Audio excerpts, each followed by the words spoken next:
หนึ่งขอสัพพะโมกข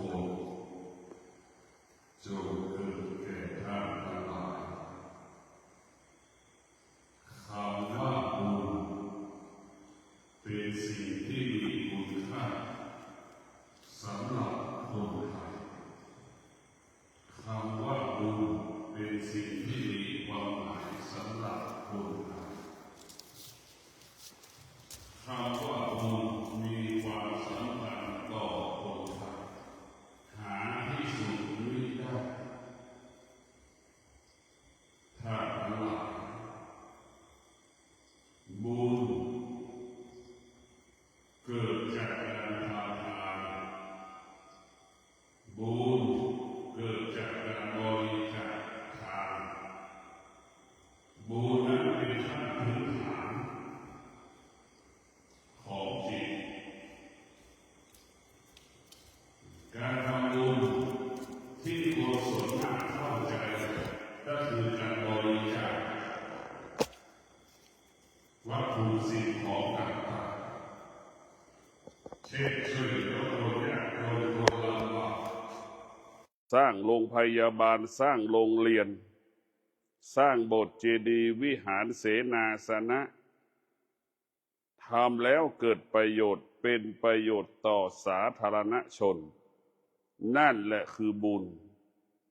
แต่เป็นบุญนอกกายนอกใจของผู้ทำบุญท่านทั้งหลายเป็นบุญนอกกายนอกใจที่เราครอบครองไม่ได้บุญนอกบุญของที่มีอยู่นอกกายนอกใจและเป็นที่เราครอบครองไม่ได้พวกเราทั้งหลายคนส่วนมากหัวใจนั้นมีบุญหัวใจนั้นมีบุญจิตใจนั้นมีบุญระลึกถึงบุญอยากได้บุญจึงพากันทำบุญบุญที่แท้จริงก็คือสติบุญที่แท้จริงคือสติผู้ที่มีสติทำบุญแล้วได้บุญผู้ที่มีสติทำบุญแล้วเกิดผลแก่ผู้กระทำผู้ที่มีสติทำบุญแล้วได้รับผลบุญนั้น100%บุญก็คือการรักษาศีลบุญก็คือการนั่งสมาธิการมีสมาธิการใช้สมาธินั่นคือบุญบุญคือสมาธิบุญคือปัญญาท่านทั้งหลายบุญคือสติบุญของเราคือสติสตินั้นมันจะบังคับให้เรารักษาศีลสตินั้นจะบังคับให้เรานั่งสมาธิสตินั้นจะบังคับให้เราให้เกิดปัญญาบุญคือสติพวกเราทั้งหลายบุญคือสติบุญคือสติให้เข้าใจว่าบุญคือสติผู้ที่มีสติก็จะทำบุญที่กายที่จิตเช่นพวกเรากำลังนั่งสมาธิอยู่ขนาดนี้การทำบุญโดยไม่ต้องลงทุนโดยไม่ต้องใช้ทุนใดๆทั้งสิ้นบุญอาศัยกายบุญอาศัยจิตดังเราอาศัยกายกับจิตนั่งสมาธิแล้วก็ได้อธิษฐานว่าข้าพเจ้าให้สัจจะข้าพเจ้าให้สัจจะจะนั่งสมาธิครบ30 นาที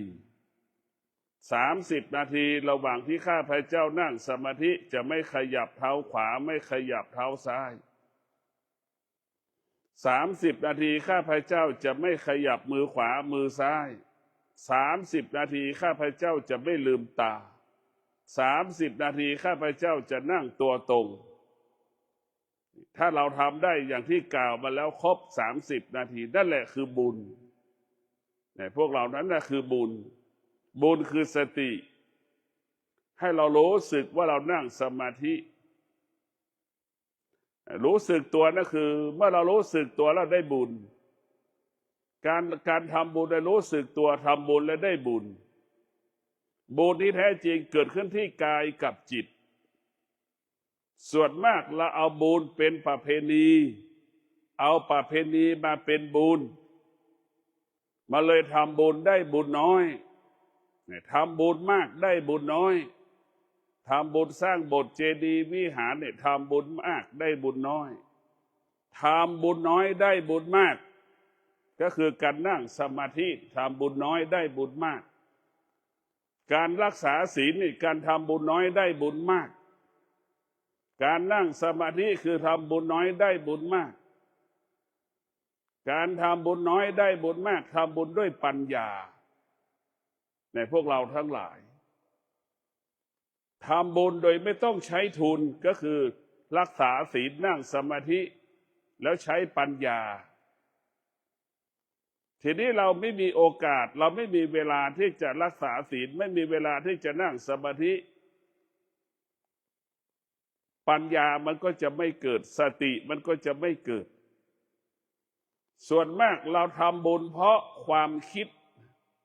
99%พวกเราทั้งหลายทำบุญเพราะความคิดเองเองคิดเองเองเราไม่ได้ทำบุญตามความเป็นจริงเราจะทำบุญให้กับ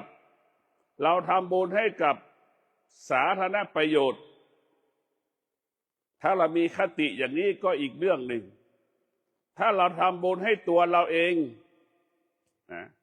ถ้าเราทำบุญให้ตัวเราเองก็คือทำบุญโดยการรักษาศีลนี่ทำบุญให้ตัวเราทำบุญให้ตัวเราเองโดยการนั่งสมาธิทำบุญให้ตัวเราเองโดยการใช้ปัญญานี่ทำบุญให้ตัวเราเองทำแล้วเราครอบครองบุญได้รู้ได้ว่าได้บุญเช่นสามีรักษาศีลเนี่ยเป็นบุญของผู้มีเป็นบุญของผู้มีเป็นบุญของภรรยาเป็นบุญของภรรยาที่ได้สามีรักษาศีลบุญก็คือความสงบบุญก็คือความสุขถ้าสามีรักษาศีลแล้วภรรยามีความสุขทุกคนในบ้านมีความสุขนี่แหละคือบุญที่แท้จริงพวกเราทั้งหลายทำแล้วเห็นผลทำแล้วเกิดผลต่อตนเองและคนรอบข้างเช่นผู้เป็นพ่อรักษาศีลก็เป็นประโยชน์ต่อลูกเกิดประโยชน์ต่อลูกลูกก็ได้บุญที่พ่อรักษาศีลพ่อก็ใจเย็น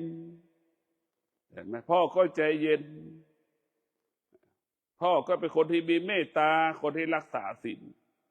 พ่อก็จะเป็นคนที่ชอบให้ทานให้โอกาสเนี่ยพวกเราทั้งหลายบุญนั้นเป็นบุญที่แท้จริงก็คือศีลแต่บุญของเราส่วนมากก็คือบริจาคทานส่วนมากบุญทั้งหลายที่มันเกิดขึ้นที่เราสัมผัสอยู่ปัจจุบันบุญเกิดจากความคิดบุญเกิดจากความคิดบุญไม่ได้เกิดจากได้เป็นบุญนั้นไม่ได้เกิดจากสติบุญไม่ได้เกิดจากสติเราจะเห็นว่าหลวงปู่มั่นเป็นพระสงฆ์รูปเดียวในประเทศไทยเน้นว่าบุญนั่นคือสตินั่นคือบุญที่ยิ่งใหญ่ที่สุดหลวงปู่มั่นจึงไม่ได้สร้างเสนาสนะหลวงปู่มั่นมีชีวิตอยู่ใต้ต้นไม้เสนาสนะก็มีคนมาสร้างให้เพราะนั้นหลวงปู่มั่นจึงไม่ได้คิดที่จะสร้างเสนาสนะหลวงปู่มั่นมีจิตที่จะรักษาสติมีจิตที่จะมีสติเอาสติไปควบคุมจิตเอาจิตไปควบคุมกายนี่แหละคือหลวงปู่มั่น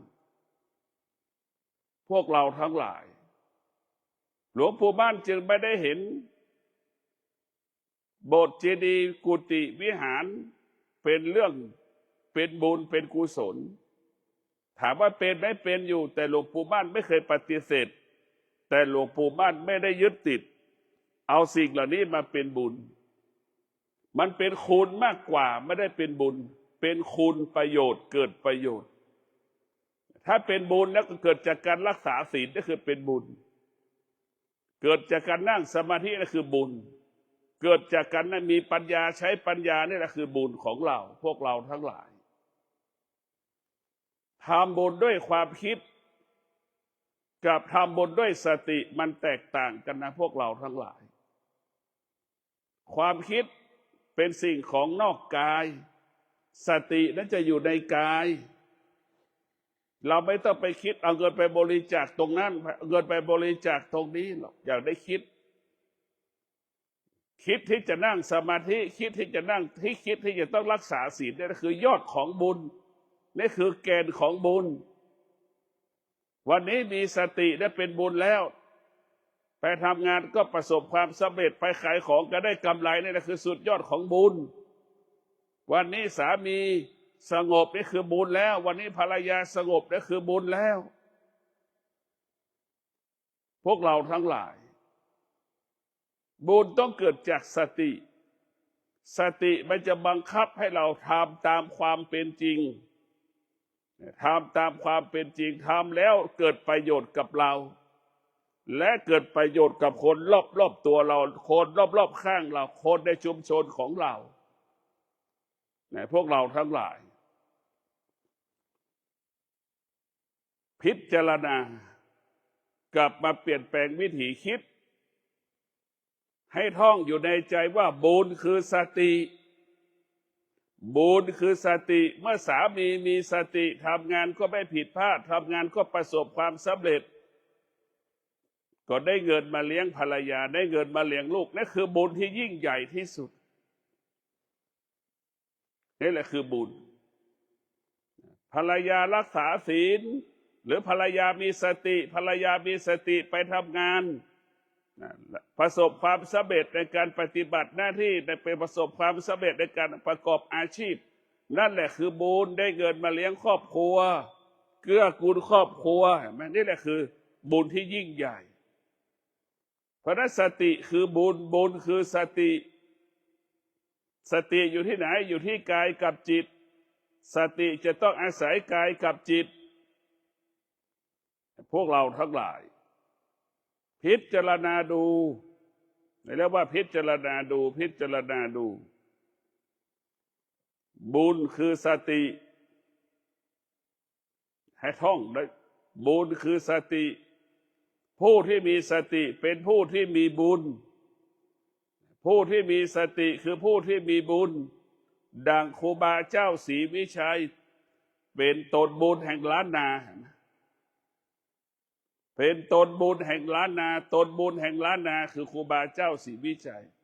เราเทิดทูนยกย่องว่าครูบาเจ้าศรีวิชัยเป็นนักบุญเป็นตนบุญแห่งล้านนาเพราะสตินี่แหละสติทำสิ่งใดก็เป็นประโยชน์เช่นนำพี่น้องของเราไปสร้างถนนพัดขึ้นสู่พระธาตุโดยสุเทพอย่างเงี้ยนึกดูพวกเราทั้งหลายครูบาเจ้าศรีวิชัยนี่สร้างถนนนี่มันเป็นพลังที่ยิ่งใหญ่มากนะมันเป็นพลังที่ใหญ่ที่กำลังสร้างในพวกเราทั้งหลายเพราะฉะนั้นพวกเรากลับมาสนใจใส่ใจสติว่าเป็นบุญกุศลอันยิ่งใหญ่สติเป็นยอดของมงคลสติเป็นแก่นของมงคลพวกเราต้องพิจารณาบอกแล้วว่าบุญที่แท้จริงเกิดขึ้นที่กายกับจิตเช่นเรานั่งสมาธิเนี่ยบุญเกิดขึ้นแล้วรักษาศีลบุญเกิดขึ้นแล้วเรานั่งสมาธิเห็นผลเกิดผลรักษาศีลเห็นผลเกิดผลแก่ผู้กระทำแต่ผู้บริจาคทานเนี่ยสร้างโบสถ์สร้างวิหารสร้างเจดีย์สร้างโรงพยาบาลสร้างโรงเรียนเนี่ยเห็นผลเกิดผลต่อผู้รับแต่ผู้ให้ยังรู้สึกเฉยแต่ผู้รับได้บุญ100% สัมผัสได้บ้านได้เงินมาแล้วได้มีบ้านใหม่ได้มีโรงเรียนได้มีโรงพยาบาลได้มีสถานีอนามัยอย่างเงี้ยบุญที่ทำด้วยการบริจาคทานเป็นบุญนอกกายบุญที่เกิดจากการบริจาคทานเป็นบุญนอกกายบุญที่อยู่ในใจอยู่ในจิตใจของเราก็คือบุญการรักษาศีลบุญรักษาศีลได้เป็นบุญที่อยู่ในใจของเราบุญนั่งสมาธิอยู่ในใจของเราบุญที่เกิดปัญญาอยู่ในใจของเราพวกเราทั้งหลายสติคือพระวิปัสสนาสติคือวิปัสสนาคือพระวิปัสสนาสตินี้เป็นพระวิปัสสนาทำให้รู้แจ้งรู้จริงรู้ความจริงอยู่กับความเป็นจริงสติให้เราอยู่กับความเป็นรู้ความจริงให้อยู่กับความเป็นจริงก็คืออยู่กับกายอยู่กับจิต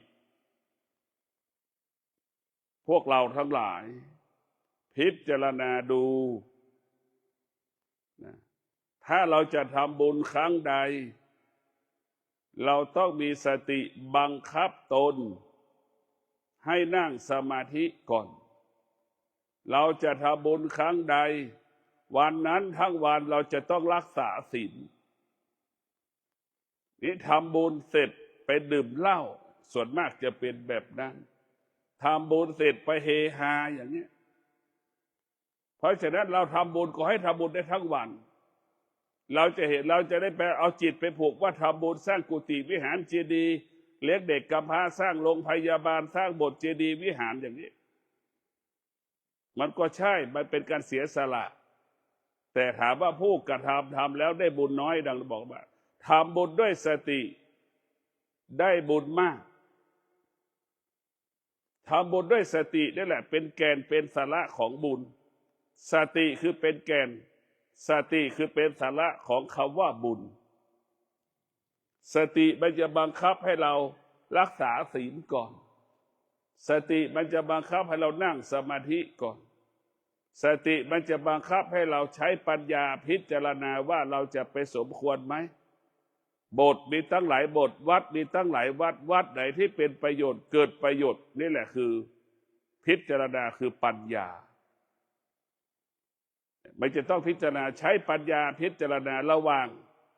เช่นระหว่างที่เราจะไปสร้างโบสถ์กับเราไปสร้างโรงพยาบาลอันไหนเป็นประโยชน์ต่อกันในพวกเราทั้งหลายสร้างโบสถ์ก็เป็นความจริงอยู่แต่ว่าเป็นความจริงบางเวลาแต่เราสร้างโรงพยาบาลนั้นเป็นความจริงตลอดเวลาเพราะใช้ตลอดเวลาในโรงพยาบาลไม่มีใครไม่แก่ไม่เจ็บไม่ตายไม่มีคนไหนที่เกิดมาแล้วไม่ไปโรงพยาบาลเนี่ยไม่มีแต่คนเกิดมาแล้วไม่มาวัดยังมีอยู่จำนวนมากเกิดมาแล้วไม่เคยเข้าวัดเกิดมาแล้วไม่เคยมาวัดมีอีกจำนวนมากเกิดมาแล้วไม่เคยเข้าใส่บาตรเลยก็ยังมีอีกจำนวนมากเกิดมาแล้วไม่เคยให้ทานเลยก็มีจำนวนมากเนี่ยพวกเราทั้งหลายแต่เกิดมาแล้วไม่เข้าโรงพยาบาลไม่มีในโลกเพราะฉะนั้นพวกเราทั้งหลายนึกดูกันแล้วกันว่าระหว่างสร้างโบสถ์กับโรงพยาบาลอันไหนที่เราสมควรจะสร้างอันไหนที่เราเป็นบุญต่อกันทุกอย่างมันเป็นบุญหมดบุญก็คือสิ่งที่เป็นประโยชน์เกิดประโยชน์ต่อสาธารณชนพวกเราทั้งหลายต้องพิจารณาเมื่อเราจะไปสร้างเจดีย์วิหารสร้างโบสถ์เราจะต้องพิจารณาอีกระหว่างเราไปสร้างโบสถ์เจดีย์วิหารกับเราไปช่วยเหลือเด็กกำพร้าไปช่วยเหลือชีวิตผู้ที่ด้อยโอกาสอันไหนที่มันเป็นประโยชน์ต่อกันเราต้องพิจารณาคือปัญญาถ้าเราพิจารณานี้ทำแล้วเป็นประโยชน์เกิดประโยชน์เราจะไปสร้างกุฏิสงฆ์ให้พระสงฆ์อยู่เราจะไปสร้างวิหารเป็นสถานที่ทำบุญเราจะไปสร้างกำแพงให้เป็นสถานที่ที่มีขอบเขตแก่พระศาสนาอย่างนี้กับเรามาเลี้ยงเด็กกำพร้ากับเรามาสนใจเด็กกำพร้าอย่างนี้อันไหนจะได้บุญกว่ากันเราก็ต้องพิจารณาเอาเองผู้ที่มีสติก็จะทำบุญแล้วเป็นประโยชน์เกิดประโยชน์บอกแล้วว่าสติมันเป็นหลัก ให้กับจิตสติเป็นหลักให้กับจิตจิตถ้าอาศัยสมาธิจิตนั้นก็จะเป็นจิตของผู้รู้จิตอาศัยสมาธิจิตเป็นผู้รู้จิตอาศัยสติจิตเป็นผู้รู้จิตอาศัยปัญญาจิตเป็นผู้รู้จิตอาศัยศีลจิตนั้นจะรักษาจิตให้อยู่ในเงื่อนไขของศีลทั้ง5 ข้อพวกเราทั้งหลายจิตจะต้องอาศัยศีลจิตจะต้องอาศัยสมาธิจิตจะต้องอาศัยปัญญาส่วนมากจิตของชาวโลกจิตของมนุษย์อาศัยความคิดไปอาศัยความคิดเอาความคิดไปพึ่งความคิดไปอาศัยความคิดชีวิตเราจึงผิดพลาดไม่มีคำว่าจบสิ้นความคิดคือมันโกหกเราตลอดความคิดมันหลอกเราตลอดเวลาคิดเองเองความคิดคือความรู้สึกความคิดคือความรู้สึกคิดว่าจะเป็นแบบนั้นคิดว่าจะเป็นแบบนี้ทำแล้วจะได้อย่างนั้นทำแล้วจะได้อย่างนี้พอเราไปทำจริงๆเป็นจริงๆอยู่จริงๆมันไม่ได้เป็นดังที่เราคิดนะนี่แหละมันหลอกเราตลอดเวลาพวกเราทั้งหลายจิตที่มันอาศัยสมาธิเมื่อไหร่จะผิดพลาดเกิดคำว่าความทุกข์เกิดคำว่าความกังวลใจเกิดคำว่าไม่สบายกายเกิดคำว่าไม่สบายใจตลอดเวลาดังคนส่วนมากอาศัยสมาธิชีวิตจึงประสบแต่คำว่าทุกข์ชีวิตจึงประสบแต่คำว่าปัญหาดังที่เราไปกู้เงินนอกระบบนี่แหละดังเราไปกู้เงินธนาคารนั่นแหละคิดไว้หมดว่า1 2 3เป็นอย่างนี้อย่างนี้มีเงินตรงนี้เป็นเงินตรงนี้พอถึงจริงๆมันไม่เป็นไปตามที่เราคิดเห็นไหมเนี่ยความคิดมันหลอกเราหมดเนี่ยเราไม่มีบ้านอยู่ก็เพราะความคิดนี่แหละนะเพราะเราไม่มีบ้านอยู่ก็เพราะความคิดความคิดมันผิดพลาดตลอดเวลามันไม่ได้ตรงเป้าหมายพวกเราทั้งหลายเป็นความคิดเป็นเรื่องอนาคตความคิดเป็นเรื่องอดีตเราเป็นสติเรื่องปัจจุบันสติไม่มีอดีตสติไม่มีอนาคตคนที่มีความคิดติดในอดีตสามารถมีเงินจำนวนมากหลาย10 ล้านวันนั้นในอดีตอย่างนี้แล้วก็เคยทำงานประสบความสำเร็จยิ่งใหญ่มาแล้วในอดีตแต่มันเป็นจริงในอดีตปัจจุบันนั้นมันข้าวจะกินยังไม่มีกินเห็นไหมบ้านจะอยู่ยังไม่มีอยู่ก็ยังพูดถึงเรื่องอดีตอยู่เนี่ยอันนี้แหละคนที่ขาดสติจะเป็นแบบนี้คนที่ลักษณะคนที่ใช้ความคิดก็จะเป็นเช่นนี้ไม่มีสติมีแต่ความคิดจะคิดถึงสิ่งที่มันเกิดขึ้นแล้วในอดีตสิ่งที่มันเป็นจริงในอดีตแต่ปัจจุบันจะกินข้าวยังไม่มีให้กินจะนอนยังไม่มีให้นอนเช้านี่จะข้าวจะกินยังไม่มีกินแต่ก็ยังยึดติดอดีตพูดโวหมอแล้วก็โวพูดคุยเรื่องอดีตทั้งสิ้นนะพวกเราทั้งหลายผู้ที่มีสติจะอยู่กับผู้ที่มีสติอยู่กับปัจจุบันไม่ติดอดีตไม่ติดอดีตไม่ติดอนาคตพวกเราทั้งหลายสามีมีสตินั่นแหละเป็นการทำบุญที่ยิ่งใหญ่ให้กับภรรยาตนเองภรรยาก็ได้รับผลบุญเมื่อสามีมีสติทำงานก็สำเร็จเมื่อสามีมีสติไปทำงานก็สำเร็จผลในอาชีพประกอบอาชีพค้าขายก็ได้กำไรปฏิบัติหน้าที่ก็ประสบความสำเร็จเมื่อทำงานสำเร็จมันก็เป็นบุญบุญอะไรเป็นบุญให้กับภรรยาบุญคืออะไรบุญคือความสงบเห็นไหม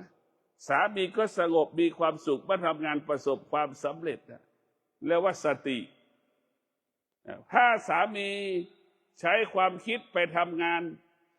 านผิดพลาดไม่ประสบความสำเร็จทำค้าขายขาดทุนไม่มีใครซื้ออย่างเงี้ยสามีหงุดหงิดล่ะเห็นไหมพูดไม่พอกับภรรยาละขัดแย้งกันล่ะอ้าวเนี่ยกลายเป็นความทุกข์ในพวกเราทั้งหลายเพราะฉะนั้นพวกเราต้องใช้สตินะควรไม่ใช้ความคิดมันเป็นภาพลวงตาเป็นภาพลวงตาเราคิดว่ามาเป็นอย่างนี้พอเราไปถึงสถานที่จริงมันไม่ใช่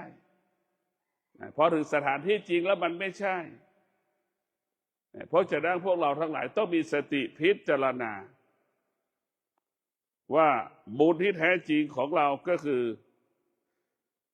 ศีลสมาธิและปัญญาเป็นแก่นของบุญเป็นสาระของบุญดังเขาว่าสามีรักษาศีลภรรยาก็ได้บุญลูกก็ได้บุญจากพ่อนี่แหละคือบุญที่แท้จริงพ่อนั่งสมาธิภรรยาก็ได้บุญลูกก็ได้บุญนี่แหละบุญเกิดจากการนั่งสมาธิส่งผลเกิดผลให้กับคนรอบๆตรงมีความสุขและมีความสงบได้รับความสงบพ่อนั่งสมาธิแล้วเกิดปัญญาพ่อไปประกอบอาชีพใดๆก็อุดมสมบูรณ์ด้วยทรัพย์สมบัติปัจจัยสี่ครอบครัวสามีภรรยาและลูกก็มีชีวิตในการดำเนินชีวิตอุดมสมบูรณ์ด้วยทรัพย์สมบัติและปัจจัยสี่พระธรรมะของพระพุทธเจ้าเน้นเรื่องปัจจุบันเรื่องปัจจุบันธรรมะของพระพุทธเจ้าจะถึงแม้จะมีคำว่านิพพานอันนิพพานเป็นเรื่องอนาคตมรรคผลเป็นเรื่องอนาคตแต่ปัจจุบันนี่แหละคือสติเป็นเรื่องปัจจุบันสติเป็นเรื่องปัจจุบันสติเป็นเรื่องปัจจุบันสติเป็นรากฐานของอนาคตสติเป็นผู้สร้างอนาคตในตัวมันเองไม่ต้องพูดถ้าเรามีสติอนาคตก็เกิดเรียกว่าผู้ที่มีสติบรรลุเป้าหมายผู้ที่มีสติสำลิดผลในสิ่งที่คิดพูดและกระทำพวกเราทั้งหลายสตินั่นคือเป็นยอดของบุญเป็นแก่นของบุญเป็นสาระของบุญพวกเราทั้งหลายเนี่ยบอกแล้วว่าทำบุญด้วยการรักษาศีลทำบุญด้วยการนั่งสมาธิทำบุญด้วยการใช้ปัญญามีปัญญานี่เป็นยอดของบุญเป็นแก่นของบุญสาระของบุญนี่แหละคือบุญที่แท้จริงของพวกเราทั้งหลายเมื่อเราทำบุญด้วยศีลสมาธิปัญญาบุญเหล่านี้เกิดจากกายบุญนี้เกิดจากจิตทำบุญได้รักษาศีลนั่งสมาธิเจริญจิตภาวนาเนี่ยด้วยกายที่จิตที่กิจที่กายที่กายที่จิตเราทำบุญในการบริจาคทานเนี่ยมันง่ายแล้วว่าการทำบุญให้ทานเนี่ยเป็นภาษาพระพูดกันว่าเป็นเรื่องเด็กๆสำหรับที่จะต้องทำกันการทำทานเนี่ยเป็นเรื่องของเด็กๆไม่ใช่เรื่องของผู้ใหญ่พระปฏิบัติจะพูดกันวงในพระปฏิบัติจะพูดกันอย่างนี้ว่าการทำทานเป็นเรื่องของเด็กๆใครก็ทำได้เหมือนเพื่อนเอาขนมแบ่งให้เพื่อนเด็กๆเอาขนมแบ่งปันให้เพื่อนมันกินนั่นแหละเหมือนเด็กอนุบาลนะแบ่งขนมให้เพื่อนเขากินนั่นแหละแน่ว่าบุญเป็นของเด็กๆการนั่งสมาธิเป็นของผู้ใหญ่การรักษาศีลเป็นของผู้ใหญ่มันเป็นเรื่องยากมากมีคนน้อยคนที่จะทำเรื่องที่เป็นของผู้ใหญ่ได้ดีแล้วมันมี10%เท่านั้นที่เราจัดเรียกว่าศีลเป็นของผู้ใหญ่และผู้ใหญ่ทำได้มีแค่10%บุญสมาธิเป็นของผู้ใหญ่ผู้ใหญ่จะนั่งสมาธิได้มีแค่10%บุญเป็นของผู้ปัญญาเป็นของผู้ใหญ่ผู้ใหญ่จะใช้ปัญญาได้มีแค่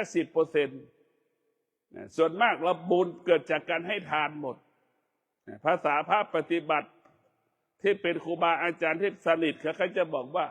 บุญเป็นของเด็กๆใครก็ทำได้ดังเด็กอนุบาลแบ่งขนมให้เพื่อนมันกินมันง่ายแค่นั้นแหละเห็นไหมมันง่ายบุญที่แท้จริงคือรักษาศีลใช่ไหมเมื่อเรารักษาศีลจะต้องสำรวมกายวาจาใจสงบ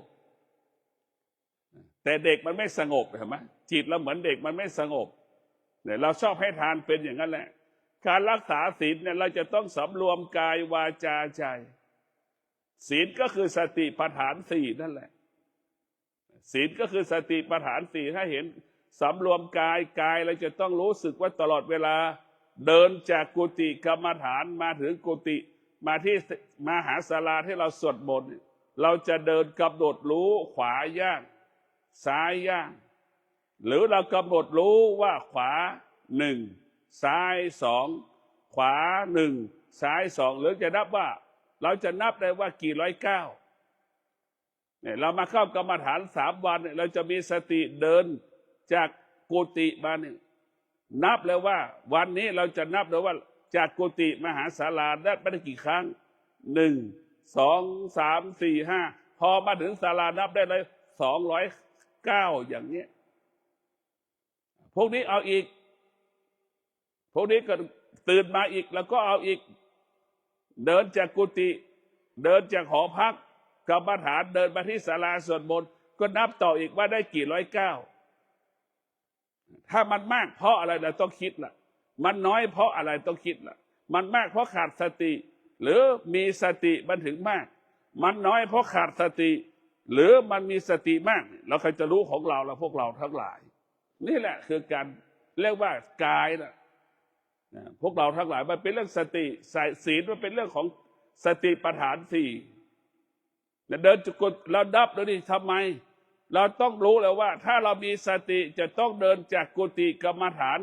มาศาลาสวดมนต์มันต้องถ้าวันนี้200พวกนี้ก็ต้อง200วันนี้200อีกวันนึง250เนี่ยมันจะไม่ใช่แล้วนะมันจะไม่ใช่แล้วเราจะต้องเดินให้ได้กำหนดก้าวให้ได้ว่า1 2 3 4 5เนี่ยนี่แหละคือการพิจารณากายของเราให้จิตอยู่กับกายเนี่ยเราเดินออกจากกุฏิกรรมฐานมานี่เราก็มีสัจจะเราจะไม่เหยียบมดเราก็มีสติที่จะเอาเท้าขวาวางไม่เหยียบมดเท้าซ้ายวางไม่เหยียบมดอย่างเงี้ยเราก็มีสตินี่แหละคือเป็นการฝึกจิตชนิดหนึ่งเป็นการฝึกกายชนิดหนึ่งในพวกเราทั้งหลายสิ่งเหล่านี้เป็นสิ่งที่งดงามสิ่งเหล่านี้เป็นสิ่งที่มีค่าสิ่งเหล่านี้เป็นสิ่งที่มีความหมายแต่เราดูมันไม่เป็นเราไปเน้นวัตถุสิ่งของมากเกินไปเรากลับมาดูสนใจใส่ใจแนวทางหลวงปู่มั่นไม่เคยเลยดวงจิตหลวงปู่มั่นไม่มีคำว่าบทเจดีย์วิหารสตินี่แหละคือวิหารเมื่อเรามีสติเราเมื่อเท่ากับเรามีวิหารเป็นหมื่นหลังเรามีสติเนี่ยเท่ากับเรามีเงินเป็นหมื่นล้านเรามีสตินี่แหละเท่ากับเราสร้างโรงพยาบาลเรามีสติเท่ากับเราสร้างโบสถ์สร้างเจดีย์สร้างสารพัดสร้างการมีสติช่วยเหลือคนอื่นดังหลวงปู่มั่นผู้ดำรงตนด้วยสติเป็นที่พึ่งของคนทั้งโลกมหาศาลนะพวกเราทั้งหลายถึงแม้หลวงปู่จะมรณภาพลาจากสังขารไปแล้วเห็นไหมสิ่งที่หลวงปู่วางแนวทางไว้ให้กับลูกกับหลานมันเป็นความจริงลูกหลานจึงปฏิบัติตนประพฤติตนตามแนวทางหลวงปู่วางรากฐานไว้เพราะฉะนั้นมันจึงเป็นสติจึงเป็นต้นแบบอย่างสติเป็นต้นแบบเป็นแบบอย่างดังหลวงปู่มั่นก็เป็นหลวงพระที่เป็นต้นแบบอย่างของพระสงฆ์เป็นพระสงฆ์ต้นแบบอย่างของพระวิปัสสนากรรมฐานเป็นพระปฏิบัติที่ซึ่งเป็นต้นแบบอย่างของพระปฏิบัติเพราะฉะนั้นพวกเราทั้งหลายสตินี่แหละคือเป็นแบบอย่างเป็นต้นแบบเป็นแบบที่ดีที่สุดก็คือสติพวกเราต้องมีสติพิจารณามีสติพิจารณาว่าชีวิตของเรานั้นมันไม่ง่ายและมันไม่ยากง่ายเมื่อเรามีสติยากเมื่อเราขาดสตินี่แหละพวกเราทั้งหลายมีสติก็สะดวกขาดสติก็ลำบากมีสติก็สุขขาดสติก็วุ่นวายกังวลใจเพราะนั้นสติได้เป็นสำคัญที่สุดทุกอย่างทั้งหลายถ้าเรามีสติเราก็จะพึ่งพาตนเองอาศัยตนเองสามีไม่สามารถช่วยเราได้ภรรยาก็ไม่สามารถช่วยเราได้ลูกก็ไม่สามารถช่วยเราได้ที่สุดก็คือตนแลเป็นที่พึ่งแห่งตนเราจะสังเกตว่าเราแก่ไม่มีใครแก่แทนเราได้เวลาเราเจ็บลูกก็ไม่สามารถแก่แทนเราได้เห็นไหมตายก็ไม่มีใครตายแทนเราได้ที่สุดก็คือตนแลเป็นที่พึ่งแห่งตนเพราะฉะนั้นผู้เป็นสามีก็ไม่ควรไปยึดติดภรรยาผู้เป็นภรรยาก็ไม่ควรไปยึดติดในสามีผู้เป็นลูกก็ไม่ควรไปยึดติดในพ่อในแม่ผู้เป็นแม่ไม่ควรยึดติดในลูกทุกคนต้องพึ่งพาตนเองอาศัยตนเองดังแม่ควายไม่ต้องอาศัยลูกควาย ลูกควายก็ไม่ต้องอาศัยแม่ควายให้เป็นอย่างนั้นพวกเราทั้งหลายเห็นไหมแม่ควายก็ไม่ได้เคยสร้างภาระให้กับลูกตนเองเลยเห็นไหมแม่ควายก็ไม่เคยสร้างภาระให้กับลูกลูกควายก็ไม่เคยสร้างภาระให้กับ